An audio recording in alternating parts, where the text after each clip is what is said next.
tumeteseka sana na hii barabara. Watu wa county mnachukua revenue ya pesa nyingi sana kwa Bay Bridge. Mnachukua more than 100 million and you are not doing anything for our road. Number two, mnabeba excess. Hii barabara inafaa kubeba 14 tons, mnabeba 21 tons na 40 tons. Tunataka mreduce the number of tons ndio mwache kutuharibia barabara. Vijana ria. Ya mwisho.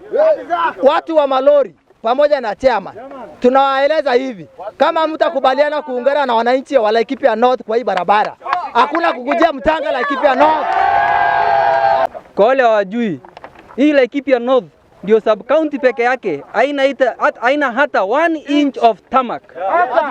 Kutoka independence hii Kenya yote hakuna sub county ingine yenye haina tarmac. Wananchi wanauliza, kwani sisi tukilipa tax zinaendanga wapi? Hatuna haki ya kujengewa barabara kama sub county zingine ama kama maeneo mengine ya hii Kenya?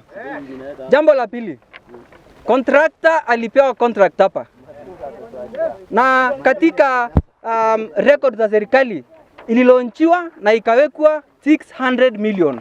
Contractor amekuwa pale kutoka 2021. Tunauliza, anajenga barabara ama anajenga museum? Tunajua kwamba mbunge wa eneo hili Honorable Sarah Korere amekuwa akipush kwa hii barabara. Tangu 2013 wakati alikuwa Jubilee amekuwa akipush kwa hii mambo ya hii barabara. Na kutoka 2013 hadi sasa hatujapata matunda ya hii barabara, hatujajengewa barabara. Na sisi watu wa Laikipia North tumekuwa kwa serikali throughout.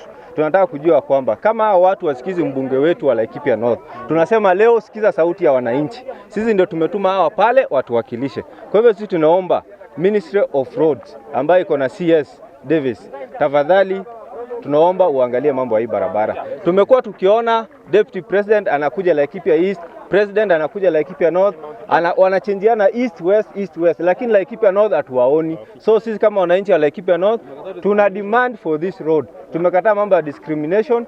Sisi tunauliza pesa yetu ambayo tunalipa naye tax zinaenda wapi?